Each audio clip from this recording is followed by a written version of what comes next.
राधे राधे दोस्तों, आप सभी का स्वागत है आपके अपने चैनल व्रत भोजन और कहानियों में। मैं आज आपको गुरुवार की व्रत कथा सुनाने वाली हूँ। गुरुवार के दिन देव गुरु बृहस्पति की पूजा की जाती है। इस दिन केले की जड़ की विधि विधान से पूजा किया जाता है और पीले वस्त्र धारण कर चने की दाल का भोग लगाया जाता है। देव गुरु बृहस्पति को बुद्धि और शिक्षा का कारक माना जाता है। गुरुवार को बृहस्पति देव की पूजा करने से धन, विद्या, मान सम्मान, प्रतिष्ठा और कई अन्य मनोवांछित फल की प्राप्ति होती है। आइए सुनते हैं गुरुवार व्रत की व्रत कथा। कथा के अनुसार प्राचीन काल की बात है। किसी राज्य में एक बड़ा प्रतापी और दानी राजा राज्य करता था। वह हर गुरुवार को व्रत रखकर दीन दुखियों की मदद करके पुण्य प्राप्त करता था, परंतु ये बात उसकी रानी को अच्छी नहीं लगती थी। वह न तो व्रत करती थी और न ही दान पुण्य में विश्वास रखती थी। इतना ही नहीं, वह राजा को भी ऐसा करने से मना करती थी। एक समय की बात है, राजा शिकार खेलने के लिए बन गई। घर पर रानी और दासी थी। उसी समय गुरु बृहस्पति देव साधु का रूप धारण कर राजा के दरवाजे पर भिक्षा मांगने आए। साधु ने जब रानी से भिक्षा मांगी तो वह कहने लगी, हे साधु महाराज, मैं इस दान और पुण्य से तंग आ गई हूँ। आप कोई ऐसा उपाय बताएं जिससे कि सारा धन नष्ट हो जाए और मैं आराम से रह सकूं। इतना सुन बृहस्पति देव ने कहा, हे देवी, तुम बड़ी विचित्र हो। संतान और धन से कोई दुखी होता है? अगर अधिक धन है तो इसे शुभ कार्यों में लगाओ। कुंवारी कन्याओं का विवाह कराओ, विद्यालय और बाग बगीचे का निर्माण कराओ, जिससे तुम्हारे और तुम्हारे लोग सुधरे। परंतु साधु की इन बातों से रानी को खुशी नहीं हुई। उसने कहा कि मुझे ऐसे धन की आवश्यकता नहीं है जिससे मैं दान दूं और जिसे संभालने में मेरा सारा समय नष्ट हो जाए। तब साधु ने कहा, अगर तुम्हारी ऐसी ही इच्छा है तो मैं जैसा तुम्हें बताता हूँ तुम वैसा ही करना। गुरुवार के दिन घर को गोबर से लीपना, अपने बालों को पीली मिट्टी से धोना, राजा से हजामत बनाने को कहना, भोजन में मांस मदिरा का प्रयोग करना, कपड़े धोबी के यहाँ धुलवाने देना। इस प्रकार 7 बृहस्पति करने से तुम्हारा समस्त धन नष्ट हो जाएगा। इतना कहकर साधु के रूप में बृहस्पति देव अंतर ध्यान हो गए।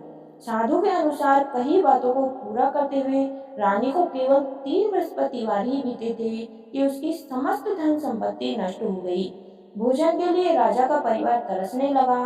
तब एक दिन राजा ने रानी से बोला कि हे रानी, तुम यहीं रहो, मैं दूसरे देश को जाता हूँ, क्योंकि यहाँ पर सभी लोग मुझे जानते हैं, इसलिए मैं कोई छोटा कार्य नहीं कर सकता। ऐसा कहकर राजा दूसरे देश चला गया। वहाँ पर वह जंगल से लकड़ी काट कर लाता और शहर में बेचता। इस तरह वह अपना जीवन व्यतीत करने लगा। इधर राजा के परदेश जाते ही रानी और दासी दुखी रहने लगी। एक बार जब रानी और दासी को 7 दिन तक बिना भोजन के रहना पड़ा तो रानी ने अपनी दासी से कहा, हे दासी, पास ही के नगर में मेरी बहन रहती है, वह बड़ी धनवान है। तू उसके पास जा और कुछ लेके आ, ताकि थोड़ी बहुत गुजर बसर हो सके। दासी रानी के बहन के पास गई। उस दिन गुरुवार था। रानी की बहन उस समय बृहस्पतिवार व्रत की कथा सुन रही थी। दासी ने रानी की बहन को अपनी रानी का संदेश दिया, लेकिन रानी की बड़ी बहन ने कोई उत्तर नहीं दिया। जब दासी को रानी की बहन से कोई उत्तर नहीं मिला तो वह बहुत दुखी हुई और उसे क्रोध भी आया। दासी ने वापस आकर रानी को सारी बात बता दी। यह सुनकर रानी ने अपने भाग्य को कोसा। उधर रानी की बहन ने सोचा कि मेरी बहन की दासी आई थी, परंतु मैं उससे नहीं बोली, इससे वह बहुत दुखी हुई होगी।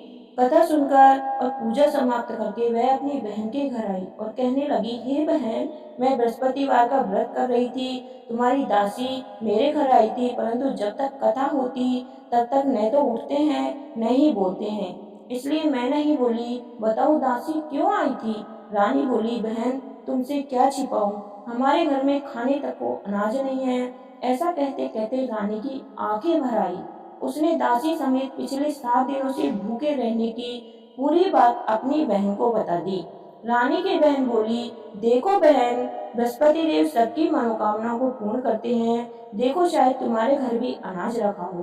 पहले तो रानी को विश्वास ही नहीं हुआ, पर बहन के आग्रह करने पर उसने अपनी दासी को अंदर भेजा तो उसे सचमुच अनाज से भरा हुआ एक घड़ा मिल गया। यह देखकर दासी को बड़ी हैरानी हुई। दासी रानी से कहने लगी, हे रानी, जब हमको भोजन नहीं मिलता तो हम व्रत ही तो करते हैं, इसलिए क्यों ना इनसे व्रत और कथा की विधि पूछ ली जाए ताकि हम भी व्रत कर सकें। तब रानी ने अपनी बहन से बृहस्पतिवार व्रत के बारे में पूछा।